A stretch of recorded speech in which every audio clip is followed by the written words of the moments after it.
Subscribe करें और bell दबाएं ताकि कोई खबर रह न जाए।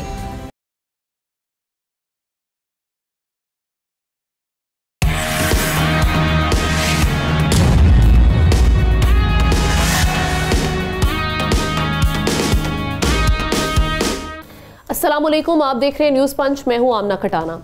आगाज में बात करेंगे इंडस वाटर ट्रीटी के हवाले से। पाकिस्तान का मौक़िफ़ अब सिर्फ एक बयानिया नहीं रहा बल्कि यूएन ने भी इसकी भरपूर तौसीक कर दी है। यूएन के स्पेशल रिपोर्टर्स ने भारतीय ऐलान पर गहरी तशवीश जाहिर करते हुए वाज़ेह किया है कि मुआहदे को यकतरफा तौर पर मुअत्तल नहीं किया जा सकता। इस रिपोर्ट के मुताबिक पानी के बहाव में रुकावट या उसकी धमकी पाकिस्तान में करोड़ों अफराद की बुनियादी हुकूक को बराह रास्त मुतासर करती है। भारत से वजाहत, नुकसान की तलाफी और मुआहदे पर नेक नियती से अमल का मुतालबा किया गया है, जबकि भारत की जानिब से दरियाए चनाब के बहाव में तब्दीली की मज़मूम कोशिश पर पाकिस्तानी दफ्तर ख़ारिजा ने सख्त रद्द-ए-अमल देते हुए कहा है कि सिंध-तास मुआहदे की खिलाफ वर्जी नाकाबिले कबूल है और आलमी बरादरी को इस पर फौरी नोटिस लेना चाहिए।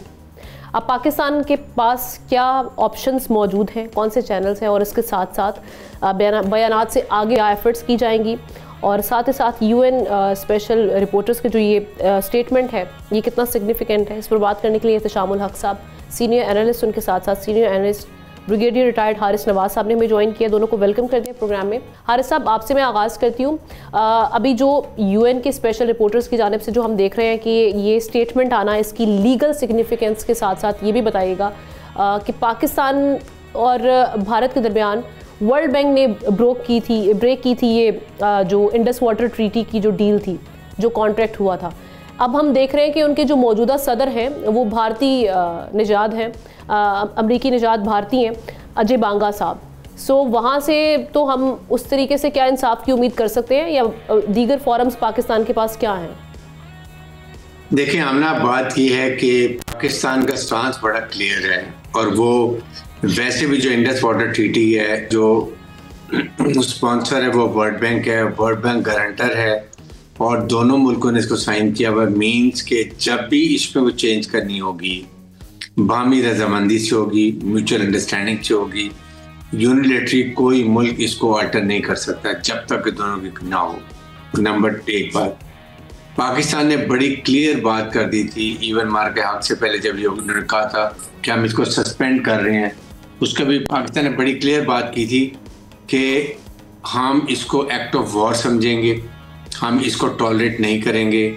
ये हमारे 24 करोड़ अवाम की ज़िंदगी और मौत का मसला है। पानी एक ऐसी ज़रूरियत है जिसके ज़रिए हम इकनॉमिक जो है ये स्ट्रैंगुलेशन बर्दाश्त नहीं करेंगे और ये यूनिट सस्पेंड हो भी नहीं सकता। इट इज़ गलत, बिल्कुल गलत बात है। ठीक है, तो इस वजह से मैं आपको ये बात बता रहा हूँ कि ये बिल्कुल ये किसी हालत में भी एक्सेप्ट नहीं है। हमारे पास बहुत ऑप्शन हैं, हमने इसकी कॉन्टीजेंसी भी वर्किंग की हुई है, यहाँ तक हमने की हुई है कि अपनी अगर मिलिट्री एक्शन भी करना पड़े तो वी विल नेवर हेजिटेट अपने अवाम की खुशहाली के लिए और उनके लिए कोई आइंदा के लिए प्रॉब्लम ना हो। सेकंड ये कि इसमें अगर कभी ज़रूरत पड़ेगी तो हमारे पास वर्ल्ड बैंक का फॉरम है, उसके बाद वहाँ पे यूनाइटेड नेशन का भी और third international court of justice का भी, हम हर जगह जा सकते हैं। लेकिन हम इन्फॉर्म करने का we will never allow India to इसको रोके। याद रहे चनाब को अगर ये डाइवर्ट करते उसके डायरेक्शन को, even then we will not allowed. हमारे पास इंडिया का एक इंच एरिया हमारी मिसाइल रेंज के अंदर है और ये इंडिया को बड़ा क्लियर पता भी है, इसलिए मैं ये बात कर रहा हूँ।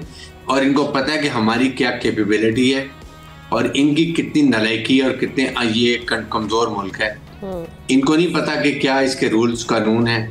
ये यूनिलेटरी नहीं कर सकते हैं, गीजर बब्बियाँ लगाते रहते हैं। इन्होंने बरसात के मौसम में भी विदाउट इन्फॉर्मिंग इन्होंने जिस तरीके से चनाब को पानी खोला था उसमें हमारे पंजाब में जो तूफ़ान बर्पा किए, इन्होंने कीमती जानें गई हैं, लाइफ प्रॉपर्टी सब नुकसान हुआ है। हमने बहुत टॉलरेट कर लिया है but now water is getting over our heads. हम अब इसको बर्दाश्त नहीं करेंगे। पाकिस्तान को चाहिए कि बड़ी क्लियर खुल्लम खुल्ला वार्निंग इंडिया को दें, उसके बाद वर्ल्ड बैंक को दें, यूनाइटेड नेशन को दें, अमेरिका को बता दें कि this is the situation, we are warning.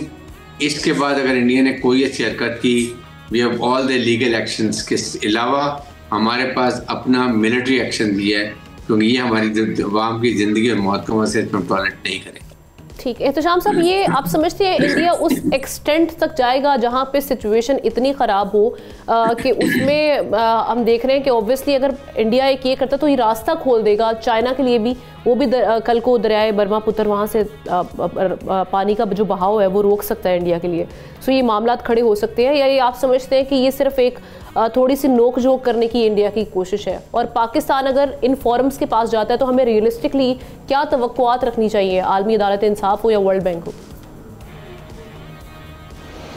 देखिए आमना, 3 बड़े जो आलमी अदारे हैं जिसमें आप वर्ल्ड बैंक को भी देख लें, और अभी अजय बेंगा का आप जिक्र कर रही थी, वो इंडियन हैं और वो प्रेसिडेंट ऑफ वर्ल्ड बैंक के, वो भी रिकॉर्ड पे उन्होंने कहा था कि ये यूनिलैटरली आप इसको सस्पेंड नहीं कर सकते, हेल्ड एंड बेस नहीं कर सकते इंडस वाटर ट्रीटी को, जो 1960 में वर्ल्ड बैंक ने जिसको ब्रोकर किया था। तो अब देख लें ये वर्ल्ड बैंक भी कह चुका है, यूनाइटेड नेशन भी कह चुका है, अभी आप देख लें डेटा जो उन्होंने बात की, और फिर इंटरनेशनल कोर्ट ऑफ जस्टिस भी कह चुकी है कि जी इस तरह के ये इंटरनेशनल लॉज में ये चीज़ें आती हैं, यूनिलैटरली हिंदुस्तान ये नहीं कर सकता।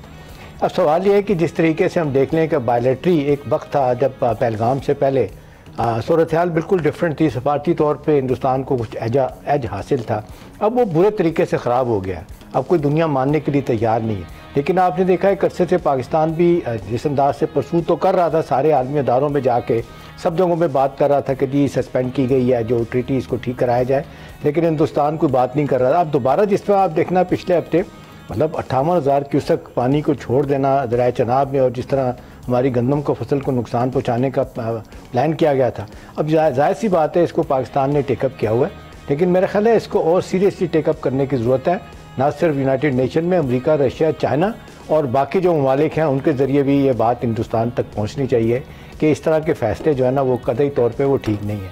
लेकिन हम ना देखें, एक तो ये सूरत हाल है जो हमें हिंदुस्तान के कॉन्टेक्स्ट में देखनी पड़ रही है। अब लोग बहुत सारे तवक्को कर रहे हैं, मैंने 1-2 दफ़ा सुना है चाइना के इंडिपेंडेंट एक्सपर्ट जो हमेशा चाइना की बात कर रहे होते हैं, उनकी लाइन ले रहे होते हैं, उन्होंने बड़ा वाज़ेह तौर पे इशारा दिया हुआ है कि जी क्योंकि जहाज़ अपर रिपेरियन कंट्री चाइना है, फिर हिंदुस्तान है, फिर पाकिस्तान है, तो इस तरह तो चाइना जो भी काम कर सकता है, जो दरिया सारे ऊपर से आते हैं तिब्बत से, तो वो भी हम बंद कर सकते हैं। लेकिन बात ये आमना कि देखें ये बहस तो अपनी जगह है, हमारे यहाँ डैम क्यों नहीं बन रहे थे। अब देखें 23,000 डैम हिंदुस्तान अपना चाइना बना चुका है, जिसमें 3 गॉर्जियस डैम भी है, 100 से ज़्यादा हिंदुस्तान डैम बना चुका है, और हमारे दरियाओं पे वो डैम बना रहे हैं। और जी हाँ, और इसमें मैं तो ये बार बार कहता हूँ कि इंडस वाटर चेयरमैन जो थे पाकिस्तान के जमात अली शाह, वो उन्होंने बड़ा पाकिस्तान के साथ खिलवाड़ किया था। अब बहुत सारी इतलात खबरें ये भी हैं कि हिंदुस्तान ने अब तो कनाडा भाग गए, वहाँ से कभी कभी अपीयर होते हैं टेलीविज़न पे कहा जाता है कि हिंदुस्तान ने उनको रीच आउट किया था, रिश्वत दी थी, क्या किया था। बहुत से हवालों से उन्होंने खामोशी के साथ कुछ चीज़ें ऐसी की थी जिसको हुकूमत पाकिस्तान को पता नहीं चला, जो हिंदुस्तान अब लेके तो वर्ल्ड बैंक में जाता है जी ये चीज़ें तो हमने एग्री करवा ली थी जमात अली शाह से, जिसमें हम देख रहे हैं कि 2-3 डैम हमने बनाने हैं या बना रहे हैं, वो तो पहले से तय हो चुकी थी। कि बहरहाल अब बात यह है कि अब अच्छी बात यह है कि इंटरनेशनल ओपिनियन जो है ना वो बड़ी तेज़ी के साथ बदल चुकी है। अब हिंदुस्तान का नैरेटिव नहीं बिक रहा। वो जो पहलगाम से पहले अपना मोदी कहा करते थे ना कि जी हिंदुस्तान पे बड़ा अच्छा वक्त आने वाला है, तो अच्छा वक्त नहीं, बुरा वक्त आना है। बुरा वक्त उन पर बहुत तेज़ी के साथ शुरू हो चुका है। अब सवाल ये है कि इसका क्या फ़ायदा होगा। लेकिन अब इंटरवेंशन तो पाकिस्तान जिस हद तक चाहता है, यूनाइटेड नेशन भी करता है, वर्ल्ड बैंक भी कह देता है, लेकिन जिस तरीके से इफेक्टिवली इसको रोकने की ज़रूरत है वो शायद मुमकिन नहीं है। इसलिए तो शाहदार साहब हमारे deputy prime minister foreign minister कह चुके हैं कि पानी को हथियार के तौर पे इस्तेमाल करना ये ठीक नहीं है, और ये रेड लाइन है पानी पाकिस्तान के लिए, और अगर इसको रोका गया तो हम दूसरे ऑप्शन पे भी गौर करेंगे। तो मेरा ख्याल है ये इनडायरेक्टली तो मेरी इत्तला तो यह है, पाकिस्तान उनको कह चुका है, हिंदुस्तान को बता चुका है कि जी आप जो डैम बना रहे हैं और ये जिससे पानी हमारा रुकता है, हमारे जो 3 डैम है उनके ऊपर इंडस और झेलम इनके ऊपर बनाएंगे रावी पे, तो फिर हम आपके लिए मुश्किलात पैदा करेंगे और बॉम्ब भी कर देंगे। कोई स्टेज ऐसी आती है।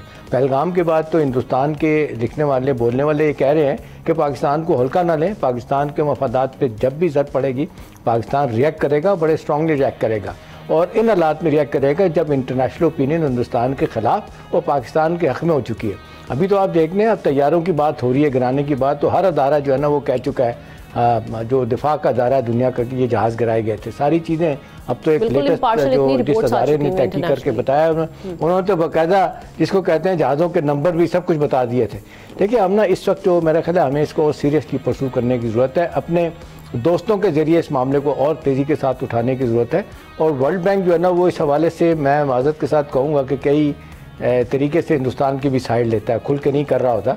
अब चाहिए कि अब क्योंकि हिंदुस्तान दबाव में है, अब वर्ल्ड बैंक को भी चाहिए और हमें बार बार उनके पास जाना चाहिए और यूनाइटेड नेशन के पास जाना चाहिए कि जी ये जिस तरह की हरकतें हिंदुस्तान की तरफ से हो रही हैं, पाकिस्तान को पानी बंद करना और एक इंटरनेशनल ट्रीटी को इतने मुद्दत तक आप देख लें सस्पेंड किए रखना, ये किसी तरह ठीक नहीं है। अब दावा तो उन्होंने बड़ा किया था कि पानी बंद करेंगे और मोदी ने कहा था जहाँ खून बहेगा वहाँ पानी नहीं बहेगा, और लेकिन जिस तरीके से इफेक्टिवली पानी बंद करने की कोशिश है, एक तो लोग कहते हैं हम ना उनकी कैपेसिटी नहीं है, अगर करना भी चाहें तो बड़ा 3-4 साल लगेंगे, रिजर्वायर नए बनाने पड़ेंगे पानी रोकने के लिए, वो नहीं कर सकते, लेकिन थ्रेट के तौर पे कर रहे हैं। हेल्ड इंटरवेंस का मतलब ये है कि उन्होंने दुनिया को बताया हुआ है कि ये हम कर सकते हैं, लेकिन मेरा ख्याल है इसका रिएक्शन जितनी तेज़ी के साथ आ रहा है वो पाकिस्तान जिस तरह आलमी अदारों में इस मामले को उठा रहा है और तेज़ी के साथ उठाने की ज़रूरत है ताकि हिंदुस्तान बैकफुट पे जाए और वो इस तरह की हरकतें ना करे जो पाकिस्तान की एग्रीकल्चर के लिए, पाकिस्तान के लोगों के लिए ठीक ना हो। देखो ना वो तो इंटरनेशनल कोर्ट ऑफ जस्टिस तो बड़ा वाज़ेह तौर पे कह चुकी है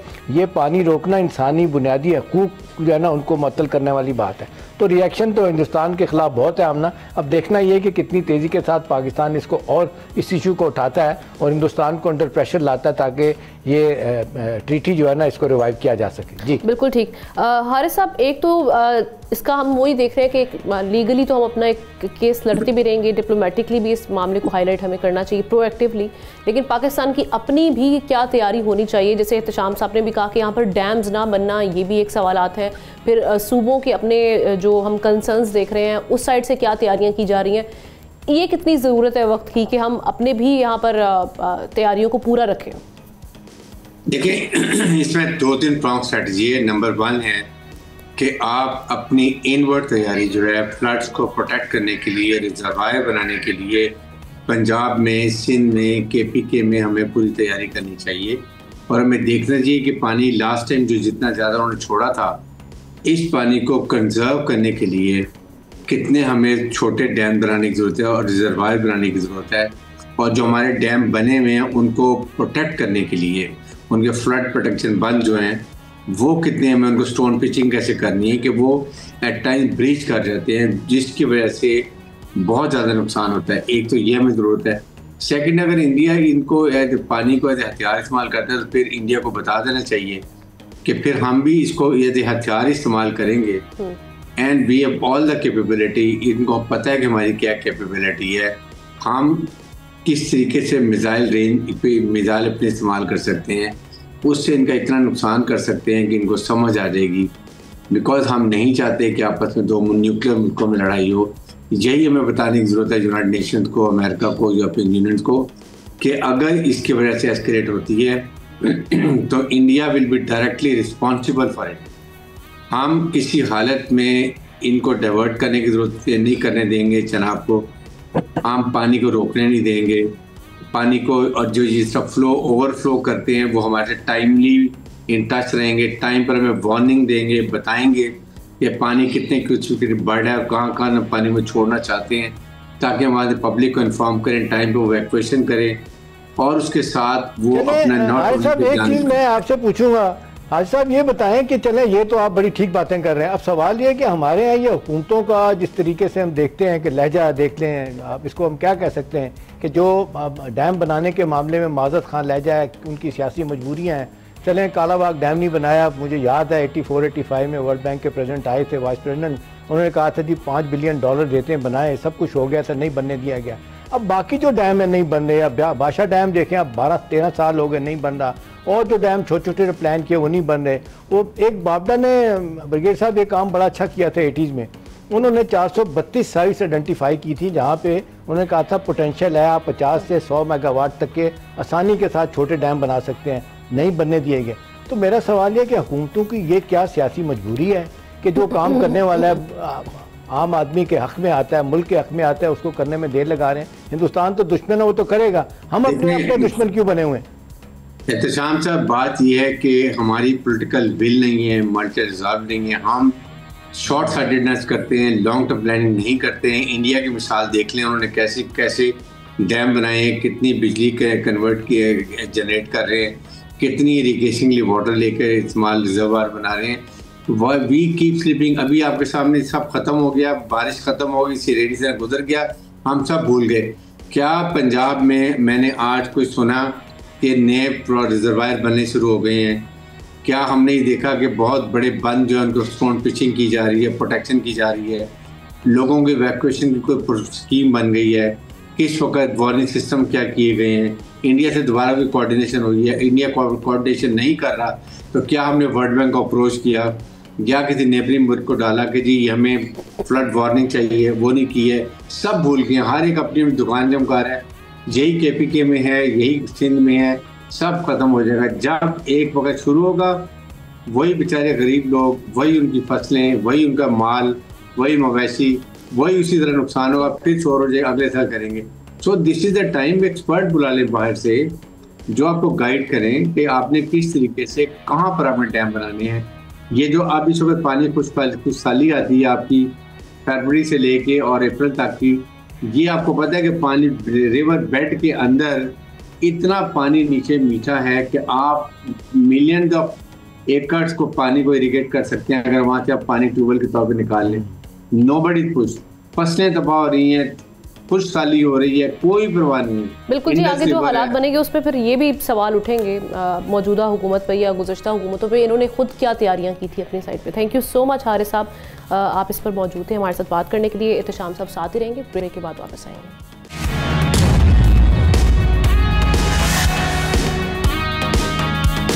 वेलकम बैक। कुछ बात करेंगे पाकिस्तान के डिसीजन के हवाले से जो कि गज़ा स्टेबलाइजेशन फोर्स के हवाले से है, और इससे रिलेटेड कुछ खबरें भी चल रही हैं। पहले ये कहा जा रहा था कि field marshal general Asim Munir और अमरीकी सदर डोनाल्ड ट्रंप की मुतवक्की मुलाकात, ये खबरें भी सामने आई, लेकिन पाकिस्तान और वाइट हाउस दोनों ने फ़िलहाल इन खबरों को गैर मुसद्दिका करार दे दिया। पाकिस्तानी दफ्तर ख़ारिजा ने कहा है कि ना तो अमरीका के दौरे का कोई हतमी फ़ैसला हुआ है और ना ही गज़ा फोर्स में शमूलियत पर कोई पेशरफ्त हुई है। दूसरी जानब जंग से तबाह हाल गज़ा में सर्द तूफ़ान और बारिश ने इंसानी बहरान को मज़ीद संगीन बना दिया। यूनिसेफ ने खबरदार किया कि खैमों में रहने वाले लाखों बच्चे शदीद सर्दी, बीमारियों और अमवात के ख़तरे से दोचार हैं और पानी भरे खैमों में रहने पर मजबूर हैं। अब जो सारे सिचुएशन है इसमें एक तो गज़ा में बनेंगे और दूसरा पाकिस्तान का गज़ा स्टेबलाइजेशन फोर्स में जाना, क्या ये सही फ़ैसला साबित होगा अगर वो जाता है मुमकिन तौर पर, क्योंकि इसमें हम यही देखेंगे कि क्या सिचुएशन बनती है। एहतशाम साहब से खबर और तज्जिया दोनों लेते हैं। एहतशाम साहब, पहले तो मुझे खबर बताइएगा कि खबर क्या है। क्या इस वक्त इस्लामाबाद में सोचा जा रहा है कि गज़ा स्टेबलाइजेशन फोर्स का हिस्सा बना जाए, क्योंकि इसको लेके ऑब्वियसली हम देख रहे हैं कि कुछ कंट्रोवर्सीज भी हैं। सो अगर पाकिस्तान जाता है तो फिर एक तो ये जाएगा, और अगर जाता है मुमकिन तौर पे तो इसका इंटरनली रिएक्शन क्या आ सकता है? देखिए, हमने बुनियादी तौर पे सवाल इस वक्त यही किया जा रहा है कि जो आपने देखा शुरू में तो 59 ममालिक थे, फिर उसमें कुछ कम हो गया, 13-14 ममालिक हैं जिसमें 8 मुसलमान मुल्क हैं, फिर इटली भी है, फ्रांस भी है, जर्मनी भी है, रशिया भी है। ये मुल्क जो है ना वो स्टेबलाइजेशन फोर्स का हिस्सा बनेंगे। देखिए, पाकिस्तान ने तो इसमें कोई शक नहीं है, आपको याद होगा डिफेंस मिनिस्टर ख्वाजा आसिफ साहब ये बात ऑन रिकॉर्ड हैं, कह चुके हैं। उन्होंने 1-2 दफ़ा बात की थी कि जब ये तय होगा, अगर के साथ बात थी कि अगर ये तय होगा कि इस्लामी ममालिक 8 ममालिक जिनके सरबराह जो है ना वो मिले भी थे, आपको याद होगा प्रेसिडेंट ट्रंप को वाशिंगटन में, तो ये चीज़ें तय हो गई थी कि जी पाकिस्तान इस फोर्स का हिस्सा बनेगा और बाकी मुल्कों के साथ मिल के। अब ज़ाहिर है ये तो इसमें अभी बहुत सारी चीज़ें तय होनी थी। अब मसला क्या हुआ? देखिए, मसला ख़राबी तब हुई कि आपने देखा कि 4-5 दिन पहले जब एक दफ़ा फिर प्रेसिडेंट ट्रंप ने कहा कि जी ये जो फोर्स जाएगी ये हमास को डिसआर्म करेगी, बिल्कुल उनको उनका जो है ना असला वसला उनसे वापस लेगी, तो इससे थोड़ा सा एक पैनिक क्रिएट हुआ। कुछ मुल्क इससे पीछे हटे। अभी देखें, जो सबसे पहले हम ना अपने इंडोनेशिया ने कहा था कि 20,000 ट्रुप्स हम देंगे, वो भी अब खामोश हो गए क्योंकि ये बड़ा सेंसिटिव मामला है। ये तो तय ही नहीं हुआ था इनिशियली, ना ही इस पर आप देख लें सऊदी अरब ने, UAE, कतर, बाकियों ने एग्री किया था। अब ये काम जो अगर करना था तो ये अमेरिका बीच में आता ना, जो अमेरिका बूट्स ऑन ग्राउंड की पहले उन्होंने बात की, फिर पीछे हट गए, फिर उनका ये ख्याल था कि इस्लामी ममालिक काम करेंगे। इस्लामी ममालिक ने कहा जी ठीक है, हम पीस के लिए रिस्टोर करने के लिए कहते हैं आम आदमी की जान बचाने के हवाले से जो मैक्सिमम हो सकता है हम करेंगे। लेकिन ये तो फिर जिसको कहते हैं इसराइल के साथ लड़ाने वाली बात है सीधी सीधी।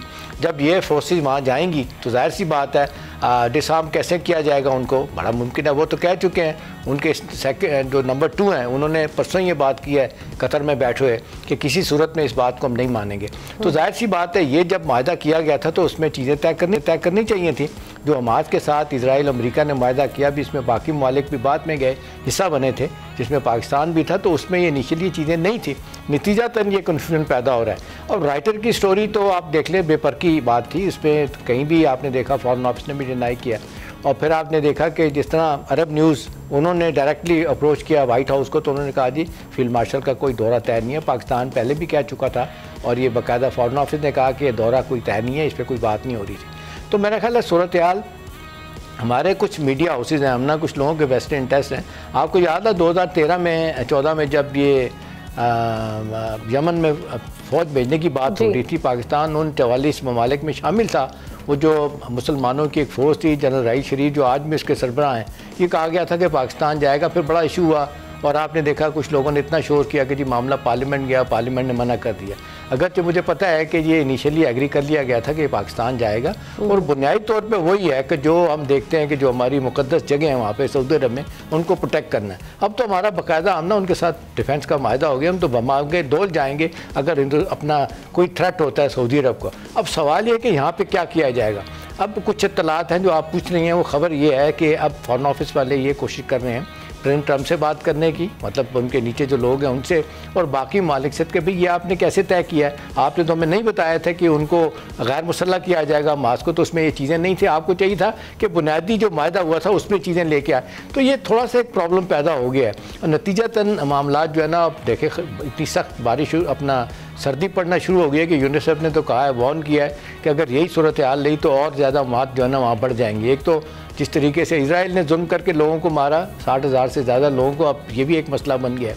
तो जिस तरीके से आमना जिस तेज़ी के साथ ये मामला अमन की तरफ तक गया था, अब उसमें कुछ रुकावटें पैदा हो गई हैं, मामला रुक गया है। यही वजह है कि आपने एक इजराइल वायलेशन आए दिन करता रहता है, बंदों को वहाँ पे फ़लस्तीनियों को मारता रहता है। वो तो करते हैं लेकिन उनको बैक भी तो पूरी सदर ट्रंप की हासिल है, इसीलिए तो वहाँ पे खड़े होकर जो इजरायली हैं वो ये कह रहे हैं कि जी फर्स्ट जूइश प्रेसिडेंट हमारे आए हैं। सो हमें ये भी पता है कि प्रेसिडेंट ट्रंप कितनी जल्दी उनका यू टर्न आता है, वो किसी भी फैसले से फिर जाते। तो हम पाकिस्तान के लिए अगर ये जो अभी प्लान है वो मौजूदा गजा स्टेबलाइजेशन फोर्स का हिस्सा बनना, आपने समझते बड़ा नुकसानदेह होगा, बड़ा इससे बैकलैश भी आएगा? देखिए हम ना बैकलैश तो मुझे नहीं लगता कोई आएगा, क्योंकि पाकिस्तान और जो खबर है पाकिस्तान और सऊदी अरब जो है ना वो तय करेंगे कि किस तरीके से हमने इसका बनना है। एज वी स्पीक अभी MBS और हमारे प्राइम मिनिस्टर और फील्ड मार्शल ये तय नहीं कर पाए, क्योंकि अमेरिका को यही कहा जा रहा है कि जी आप फैसला करें कि आपने किधर जाना है। ये जो बातें नहीं आपने ऐड की हैं ये अपने तौर पे आप चीज़ें ठीक करें। तो मेरा ख्याल है अभी तो कोई ऐसी चीज़ अपरेंटली नहीं हो रही, कोई फोर्स बन के वहाँ पे स्टेबलाइजेशन। और सऊदी अरब का भी अभी तक कोई हम फाइनल डिसीजन नहीं देख रहे इस हवाले से, नहीं हुआ एक फाइनल। दूसरा हम ना इसमें जो एक और एलिमेंट है जो खबर के तौर पे बता सकता हूँ आपको कि हिंदुस्तान को बड़ी तकलीफ़ है जिस तरीके से उनके मीडिया ने भी झूठ बोला इस हवाले से रॉयटर की खबर को लेके। अब असल तकलीफ़ उनको ये आमना जो बड़ी खबर है कि पाकिस्तान का जो डिफेंस एग्रीमेंट हुआ है सऊदी अरब के साथ, इसमें 8 मुसलमान ममालिक उन्होंने बाकायदा पाकिस्तान को अप्रोच करके कहा कि जी हमें इसका हिस्सा बनाया जाए और उनमें बांग्लादेश भी शामिल है। और इसके बाद उनको तो जो तकलीफ़ हुई है कि ये क्या हो गया, बांग्लादेश जो है ना वो पाकिस्तान एक मुश्तरका इनका एग्रीमेंट होगा दिफा का, उसमें शामिल होगा। तो उनको ये मसला एक जिसको कहते हैं तकलीफ शुरू हो गया। नतीजतन वहाँ से प्रोपेगेंडा इस हवाले से बहुत तेज़ हो गया। देखिए हिंदुस्तान रिसीविंग एंड पे है, सब मुश्किलात उनकी ज़्यादा हैं, झूठ उनका चल नहीं पाया किसी तरीके से भी। तो नतीजतन इस मामले को रॉयटर की खबर को लेके भी गलत तरीके से बातें की गई। बहरहाल मेरा ख्याल है फॉरेन ऑफिस की डिनाइल के बाद और वाइट हाउस के बाद तो ये फील्ड मार्शल के दौरे की बात तो ख़त्म हो जाएगी। एक बात रह जाएगी जिसको मेरा ख्याल है कहीं ना कहीं जल्द ये तय करना पड़ेगा प्रेसिडेंट ट्रंप को भी, और पाकिस्तान और सऊदी अरब जो मुसलमान मुल्क हैं उनके लिए भी एक जिसको कहते हैं एक बहुत ही एक परेशान कुन सूरत हाल है, बड़ी डेलिकेट सिचुएशन है कि इन हालात में वो कैसे एक स्टेबलाइजेशन फोर्स का हिस्सा बनेंगे। तो मेरा ख्याल है कुछ चीज़ें तय होने वाली हैं। इत्तलात ये हैं कि सफारती तौर पर इन इशूज़ को सॉर्ट आउट करने की कोशिश की जा रही है। जी Amna right, thank you so much Ehtesham sahab, आपने इस पर तजिया पेश किया। आगे बढ़ते हुए कुछ बात करेंगे बांग्लादेश के मौजूदा हालात के हवाले से। अवाम सड़कों पर है और एक बार फिर हालात कशीदा है। इनकलाबी तालिबे इल्म रहनुमा शरीफ उस्मान हादी के कत्ल ने मुल्क को हिला कर रख दिया है। ढाका समेत मुख्तलिफ शहरों में भारत मुखालिफ मुजाहरे फिर फूट पड़े हैं। सड़क पर नौजवानों का गुस्सा और अवामी बेचैनी खुलकर सामने आ रही है। कातिलों की शनाख्त हो गई है जो भारत फरार हो चुके हैं। माहिरीन के मुताबिक ये एहतजाज किसी एक नज़रिए तक महदूद नहीं बल्कि अवामी एहसासात, नौजवानों और मोतदिल शहरी आवाज़ों का इजहार है। बांग्लादेशी अवाम के रद्द-ए-अमल को भारत की दिहाइयों पर मुहित बालादस्ती, दबाव की पॉलिसीज़ और इदारा जाती मुदाखलत के तनाजुर में देखा जा रहा है। ये हालात एक बार फिर याद दिला रहे हैं कि दो कौमी नज़रिया महज तारीख नहीं बल्कि आज भी इसकी रेलेवेंसी है। लेकिन खिता इस पैगाम को समझेगा। इस पर बात करने के लिए chairman Jawanane Pakistan and senior analyst Abdullah Hamid Gul sahab ने हमें ज्वाइन किया। Thank you so much Abdullah sahab for your time. आप ये एक तो बांग्लादेश की जो मौजूदा सूरत हाल की मेनली वजह क्या समझते हैं, दूसरा ये कि आपको आर्जी हंगामा लग रहा है या ये वाकई एक मैस मूवमेंट बनती हुई दिखाई दे रही है मजबूत किस्म की? बिस्मिल्लाहिर्रहमानिर्रहीम, बहुत बहुत शुक्रिया। देखिए, सबसे पहले तो बहुत ही अफसोसनाक वाक़या है कि एक नौजवान रहनुमा को इस तरीके से शहीद कर देना, और वो भी एक रियासती दहशतगर्दी के नतीजे के अंदर। पहले भी ये कोई पहला लड़का नहीं है। 1400 बच्चों को जो है वो शहीद किया गया। भारत की ईमा के ऊपर उनकी जो कठपुतली हुकूमत की सरबराह थी वहाँ शेख हसीना वाजिद, उन्होंने जो है ये सारे कत्लेआम करवाए और यूनाइटेड नेशन की रिपोर्ट के मुताबिक 1400 कत्ल करने का इल्ज़ाम उनके ऊपर है जो कि उनकी हदायत पे किया गया। इसके ऊपर बाकायदा अदालत में मुकदमा चला। अदालत में वो अपने सबूत और शवाहिद पेश करने और ख़ुद हाजिर होने से कासिर रहीं, जिसके नतीजे में अदालत के बारहा इस्तफसार के बावजूद वो अपने डिफेंस में जब कुछ ना कह पाई तो नतीजा ये हुआ कि यूनाइटेड नेशन की रिपोर्ट को मद्देनज़र रखते हुए इंस्पेक्टर जनरल ऑफ पुलिस जो थे वो वहाँ वादा माफ गवाह बने और उनकी जो शहादत के ऊपर जो है उनको एक सज़ा हुई। साथ ही साथ जो है वो अवामी लीग का जो गैर मेरे ख्याल में जो मुल्की सरगर्मियाँ थीं उनको अंदर मुलविस होना, भारत के साथ कुर्बत बढ़ाना, और ये आज की नहीं है, ये 1971 ऑनवर्ड जो है, बल्कि उससे पीछे अगरतला साजिश केस से जो है ये जा मिलती हैं।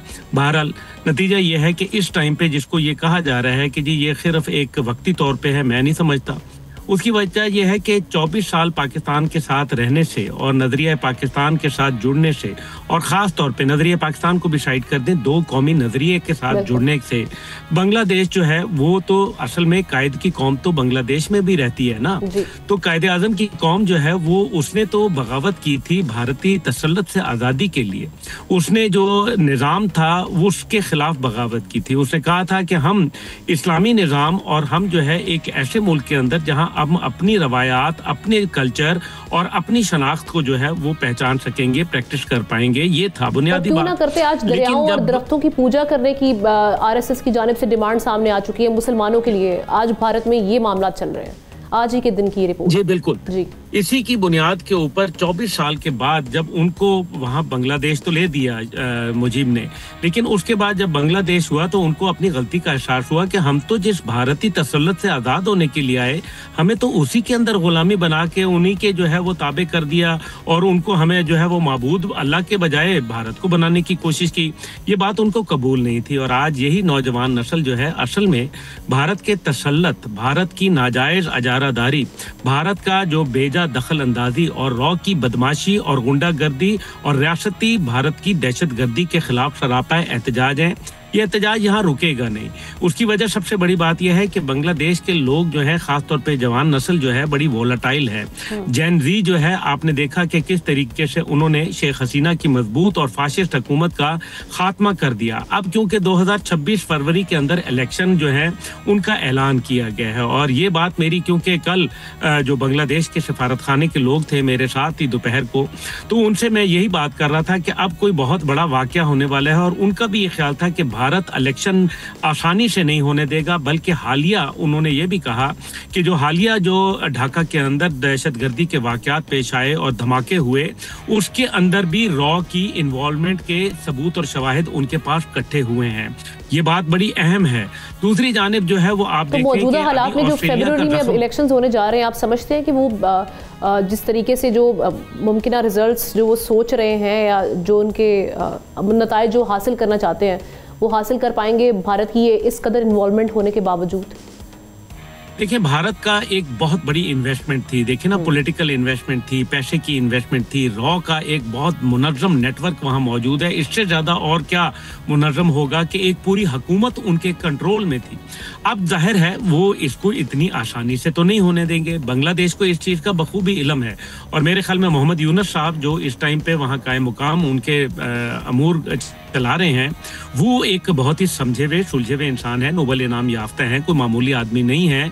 और मैं ये समझता हूँ कि उनको इस चैलेंजेस का इदराक है। दूसरी जानिब बांग्लादेश की आर्मी है, आर्मी जो है वो आपको मालूम है पहले भी आर्मी दरमियान में आई और मामला जो है वो रफा दफा करवाए और मुल्क की जो दाखिली सूरत हाल थी उसको जो है कंट्रोल में लाया। लेकिन ये जो नौजवान नस्ल है वो ये कह रही है कि भारत ने हमारे अंदरूनी मामलात में मदाखलत करके हमारे बच्चों को कत्ल किया है और उसके तमाम जो टेलीफोन ट्रेसेस हैं, तमाम रिकॉर्ड्स हैं, तमाम ताने बाने जो हैं वो भारत से जाके मिलते हैं और ये सबूत और शवाहिद हैं। ये सिर्फ मफरूजा जात पे गुफ्तगू नहीं हो रही।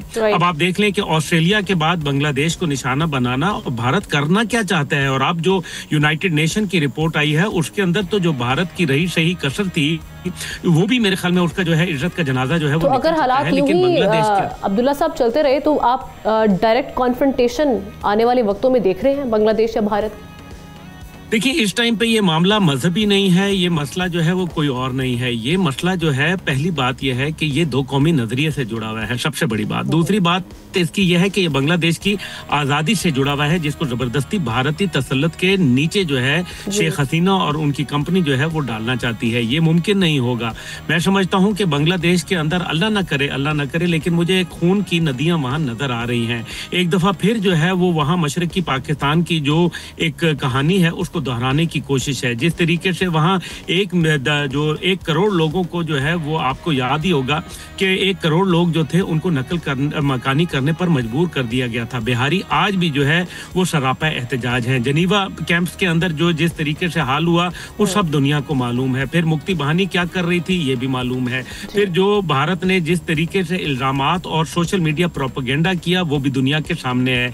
इसलिए भारत जो है वो एक बुरी तरीके से एक्सपोज हुआ। लेकिन क्या आलमी इदारे जो हैं वो इसके अंदर कोई मदाखलत करेंगे? क्योंकि अब जो है भारत की इन्वॉल्वमेंट अफगानिस्तान के अंदर भी साबित हो गई जिसके अंदर वो एक ऐसी हुकूमत को सपोर्ट कर रहा है जो वहाँ 24 दहशतगर्द तंजीमों को अफगानिस्तान में पनपने का मौका दे रही है। इंटरिम गवर्नमेंट का स्टेटस है उसका। बिल्कुल जी। तो इस सारे सूरत हाल के अंदर मैं ये समझता हूँ कि उनके लिए बहुत चैलेंजेस है। लेकिन भारत अगर ये सोच रहा है कि वो बांग्लादेश के साथ वही मरासिम दोबारा तय कर लेगा तो मैं ये समझता हूँ ये उनकी खाम ख्याली है। वहाँ जो इस टाइम पे सूरत हाल है, नौजवान नस्ल जो है मुतहर्रिक भी है, मुनज़्ज़म भी है और मुत्तहिद भी है और उनको ये समझ आ गई है कि 1971 में भी जो दुश्मन था वो भारत था और आज भी जो इस टाइम पे 2025 है उसके अंदर भी दुश्मन भारत है। उनको ये समझ आ चुकी है कि हमने एक ऐसा बांग्लादेश रखना है जो भारत के तसल्लुत से और भारत की प्रॉक्सी बनकर जो है काम न करे बल्कि एक आज़ाद मुमलिकत के तौर पर काम करे। आज आप देख लीजिए कि जो उनकी सबसे बड़ी बात यह है कि जो असेंबली की बिल्डिंग है वो पाकिस्तान ने बना के दी थी। ये उस वक्त जब मशरक़ी पाकिस्तान का मामला था। फिर दूसरी जानिब जो है मैं ये समझता हूँ कि जिस तरीके से इस्तेहसाल हुआ और अब जब सोशल मीडिया के ऊपर बातें आना शुरू हुई और दूसरी जानिब की स्टोरियाँ समझ आई तो लोगों को ये भी एहसास हो गया कि ये पाकिस्तान के खिलाफ एक घिनौनी और बहुत ही बेहुदा साजिश थी। और आज एक बहुत बड़ी दलील कि वो बच्चे जिनको पाकिस्तान के खिलाफ भड़काया गया आज वो पाकिस्तान जिंदाबाद के नारे लगा रहे हैं। लेकिन हम ये समझते हैं कि बांग्लादेश जो है वो एक आज़ाद मुल्क है, हम उसका एहतराम करते हैं, हम उनकी सॉवरेनिटी का एहतराम करते हैं। लेकिन उनके मुल्क में दहशतगर्दी हो ये हमें पसंद नहीं है क्योंकि पाकिस्तान खुद दहशतगर्दी का सबसे ज्यादा शिकार मुल्क है। बिल्कुल ऐसा ही है। और जो भारत की हेजेमनी कायम करने के लिए इस खित्ते में जो कोशिश है वो हम देख रहे हैं हर हद पार करना दिखाई दे रहा है और हर हद तक जाता हुआ दिखाई दे रहा है। लेकिन खित्ते को सोचना होगा, खित्ते के अहम ममालिक को मिलकर इस हवाले से कोई ना कोई लाया अमल तरतीब देना होगा। Thank you so much Abdullah Hamid Gul साहब इस पर बात कर रहे थे। प्रोग्राम के आखिर में भारत की इंतहा पसंदी की बात करेंगे जो दिन ब दिन हम देख रहे हैं कि बढ़ती चली जा रही है जिसके नतीजे में मुसलमानों पर वहाँ जमीन तंग हो रही है। कुछ दिन पहले हमने देखा कि वजीर आला नीतीश कुमार की घटिया हरकत का चर्चा था तो आज भारत में इंतहा पसंदी का एक और चेहरा बेनकाब हो गया। वो इस तरह से कि भारत की सख्त गिर हिंदू तंजीम राष्ट्रीय स्वयंसेवक संघ यानी RSS के जनरल सेक्रेटरी ने कहा है कि हिंदू मजहब सबसे आला है और भारत में मुसलमानों को माहौलियाती वजूहात की बिना पर दरख्तों, दरियाओं और सूरज की भी पूजा करनी चाहिए। RSS रहनुमा ने सूर्य नमस्कार का हवाला देते हुए कहा कि इससे मुसलमानों को क्या नुकसान पहुंचेगा। हम ये थोड़ी कह रहे हैं कि मुसलमान नमाज पढ़ना छोड़ दें, लेकिन सवाल यह है कि अगर मुसलमानों ने इनसे किसी भी किस्म के इबादत से रिलेटेड उनको बदलने का तरीक़ाकार या कुछ ऐसी डिमांड्स नहीं रखी, तो उनकी जानिब से यानी हिंदुओं की जानिब से हिंदुस्तान में क्यों इस तरह के मामला सामने आ रहे हैं? कल को ये नमाज अदा करने से भी रोकेंगे। हमारा मज़हब इस्लाम तो किसी को नहीं छेड़ता। कुरान वाज़े ऐलान करता है कि तुम्हारे लिए तुम्हारा दीन और हमारे लिए हमारा दीन, मगर भारत में ये उसूल अब सिर्फ किताबों तक महदूद होता दिखाई दे रहा है। शहरियत तरमीमी कानून, NRC, समाजी और मुआशी बॉयकॉट और गौ रक्षा के नाम पर मुसलमानों का कत्ल एक तल हकीकत बन चुका है।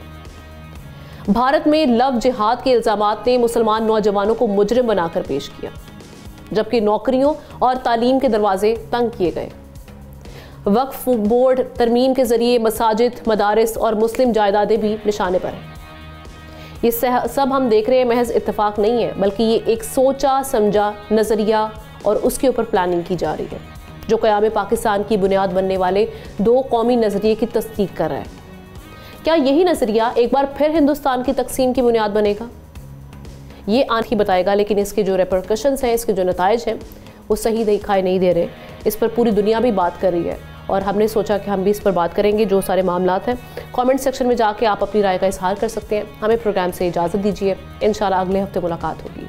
अल्लाह हाफ़िज़।